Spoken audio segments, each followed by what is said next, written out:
পার্বত্য চট্টগ্রামে ভূমির মালিকানা, শিক্ষা, চাকরি, ভোটাধিকার, নির্বাচনে প্রার্থী হওয়ার অধিকার, ঠিকাদারি, ব্যবসা বাণিজ্য থেকে শুরু করে রাষ্ট্রীয় সকল সুযোগ সুবিধার ক্ষেত্রে বাঙালি এবং অবাঙালি জনগোষ্ঠীর মধ্যে আকাশ পাতাল বৈষম্য করে রাখা হয়েছে।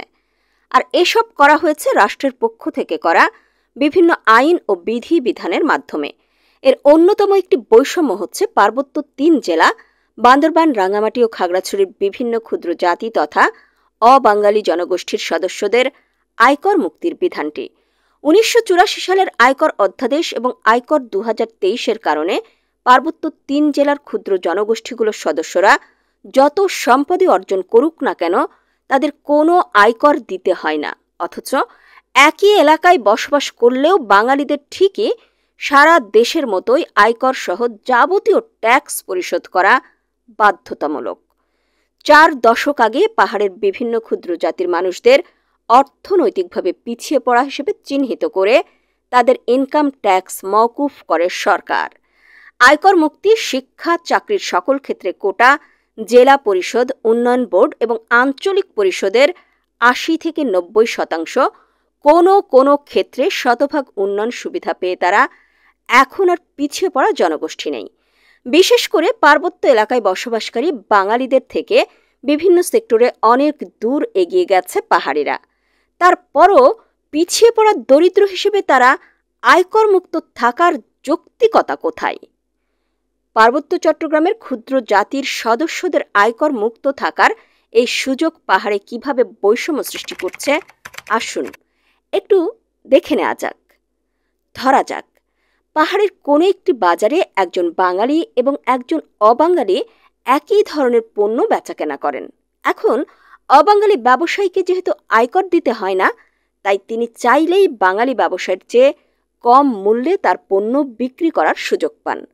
ফলে স্বাভাবিকভাবেই গ্রাহক সংখ্যা বেশি হবে এবং ধীরে ধীরে বাঙালি ব্যবসায়ীর গ্রাহক সংখ্যা কমবে, কারণ ক্রেতারা যেখানে কম দামে পণ্য পাবে সেখানেই যাবেন।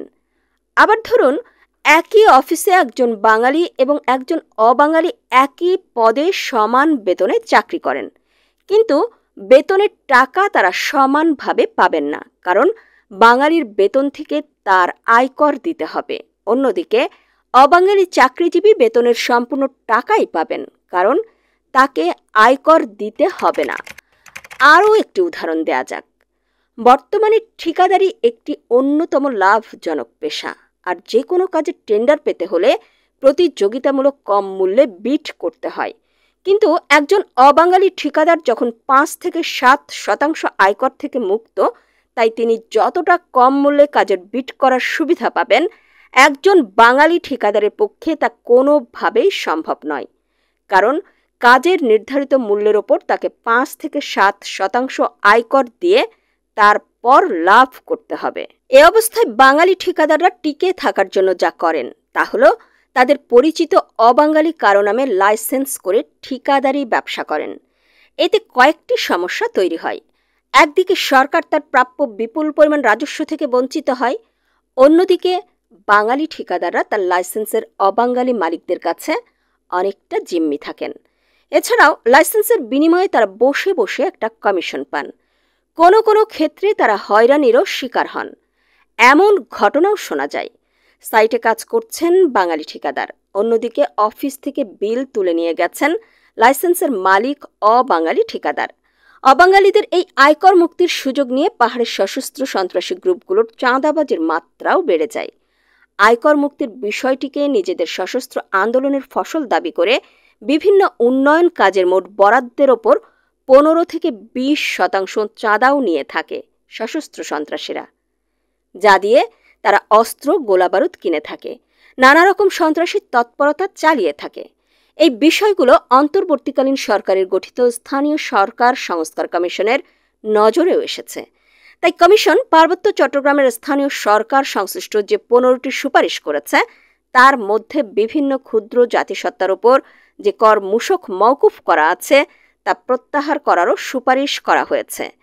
কমিশনের ১৩ ও ১৪ নম্বর সুপারিশে বলা হয়েছে, পাহাড়ে বসবাসরত ক্ষুদ্র জাতিসত্তার অধিবাসীগণের জন্য ব্যবসা, নির্মাণ ও ক্রয় বিক্রয়ের ওপর কর মূসক মওকুফ করা আছে। তা প্রত্যাহার করে সমতলের মতো করমূসক আরোপ করলে সুফল পাওয়া যাবে।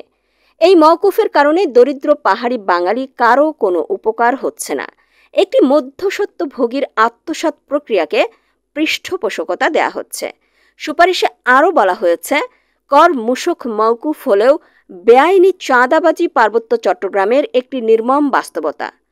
প্রশ্ন হলো, যখন তারা পিছিয়ে ছিল তখন তাদের জন্য এ সুবিধা হয়তো জায়েজ ছিল, কিন্তু এখন তো তারা অনেক এগিয়েছে, বিশেষ করে পার্বত্য বাঙালিদের চেয়ে। তাহলে আর কতদিন এই সুবিধা তারা পাবে? রাষ্ট্রকে কতদিন এভাবে বঞ্চিত রাখা হবে? তাই স্থানীয় সরকার সংস্কার কমিশনের সুপারিশ এবং পার্বত্য চট্টগ্রামের বাস্তবতা বিবেচনায় নিয়ে অচিরেই ক্ষুদ্র জাতিসত্তার সদস্যদের আয়কর মওকুফ প্রথা বাতিল করে সন্ত্রাসীদের অর্থ যোগানের পথ সীমিত করা এবং জাতিগত বৈষম্য নিরসনে সরকার দ্রুত পদক্ষেপ নেবে, এটাই প্রত্যাশা।